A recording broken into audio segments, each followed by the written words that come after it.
Good afternoon. March the 17th, 2021, St. Patrick's Day. Welcome to episode 20 of Getting Back to Conversation. Who knew when I started back in November that I'd be recording a 20th episode, but here we are. So last week I mentioned that my men's group is reading a book entitled Ars Vitae, written by historian Elizabeth Lash Quinn. The subtitle of the book is The Fate of Inwardness and the Return of the Ancient Arts of Living. Early in the introduction, Dr. Lash Quinn writes, quote, "Many today seek help and insight for how to live in hard times and have trouble finding the deep answers that really help." End of quote. Now, I'm only a few chapters into the book, but so far the author seems to be saying that what we desperately need and what we desperately want is inwardness. In her words, the cultivation of an inner life.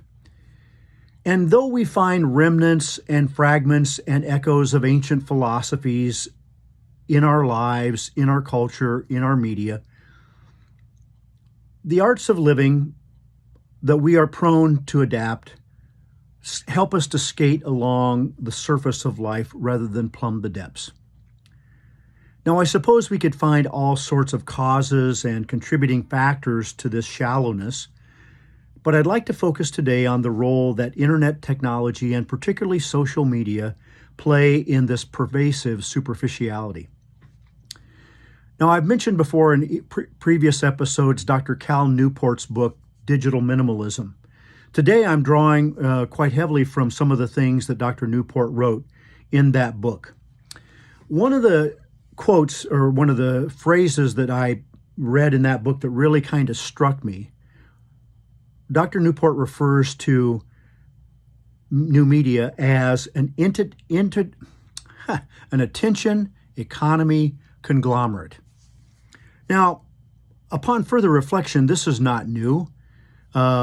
Communication theorists, mass media theorists have realized that particularly in our culture, in our media ecology system here in the United States and other free markets, that we tend to think that we are the consumer and that we buy or purchase a product, whether it's going to a movie theater or a magazine or a newspaper. But communication theorists have, I think, rightfully articulated that those are mistaken notions. That really what happens is that whether it be a magazine or a newspaper or a TV show, or we would say the internet and the media, new technologies, delivers us as products to the advertisers. They round up a group of people and they deliver them to an advertiser. Think, for instance, of a TV show. The producers and so forth, they go to the advertisers and they say, listen, this is the demographic of people who are watching this show. If you want to reach men 54 and above, you want to advertise here. So what the advertiser or what the producer of the show is saying is, let me deliver this audience to you. They're the product, and the advertiser is the one who is purchasing us, our attention. So let's advance this forward to talk about media technologies, Facebook, Twitter, Instagram, and so forth. This is particularly kind of unsettling when it comes to new media and to social media. How does the Facebook and Instagram and Twitter and so forth and so on, how do they get our attention and keep our attention? You got to remember that this is a little bit different space than you sitting down on the couch or going into a movie theater. How do they do it?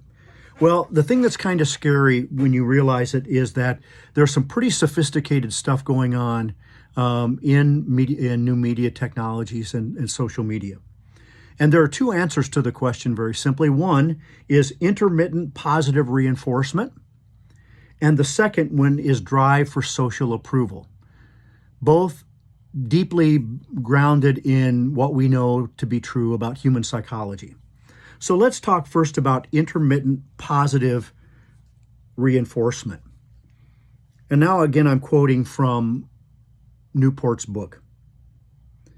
Scientists have known since Michael Zeiler's famous pecking pigeons from the 1970s that rewards delivered unpredictably are far more enticing than those delivered with a known pattern. Something about unpredictability releases more dopamine, a key neurotransmitter for regulating our sense of craving.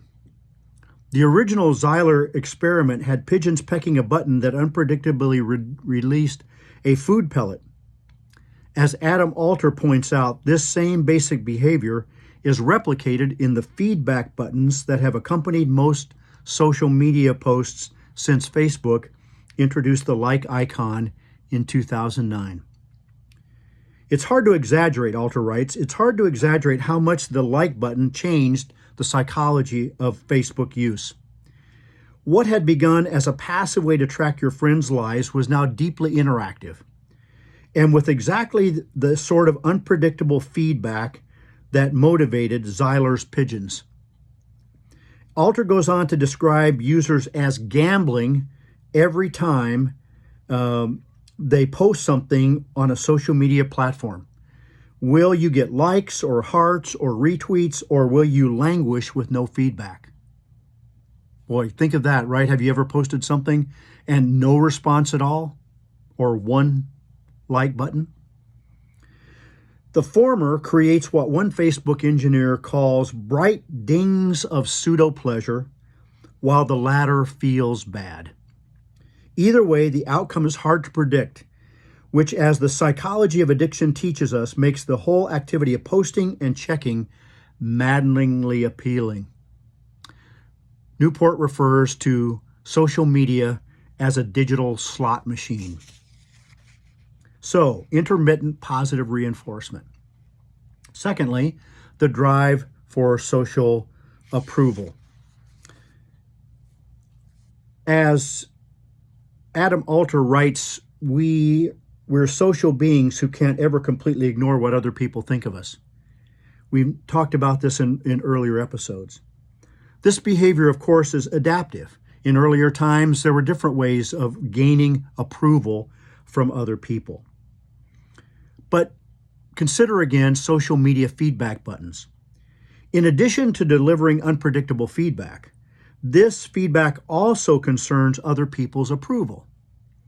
If lots of people click the little heart icon under your latest Instagram post, it feels like the tribe is showing you approval, which we've adapted so strongly to crave. So, some very sophisticated psychological mechanisms are at place here in our social media use. And the people at Facebook and Twitter and Instagram, TikTok, and other places are very well aware of this. They want our attention, and they want to keep our attention for as much of the time as possible. They want to create a space where we feel like we're hanging out in their living room. And the more we're there, the more likely they are to be able to accomplish business. So, a digital slot machine. Maybe you're addicted. One of the things that Newport suggests in his book is not maybe getting rid of Facebook, but just having it on your laptop. It's just too easy to reach down when you're standing in line in the grocery store, or even when you're at dinner with someone, and shame on you for doing this, but looking under the table to see what you got on your Facebook feed. Perhaps it's time that we think about the possibility that we're dealing with some mildly addictive behavior, and that we need to reclaim who is in control of our laptops, our smartphones, and our lives. Is it social media, or is it us? Well, I hope this has been helpful, perhaps a bit sobering. I'd love to hear your comments. If you thought it was helpful and instructive, please share it with others. Thanks. Have a great day.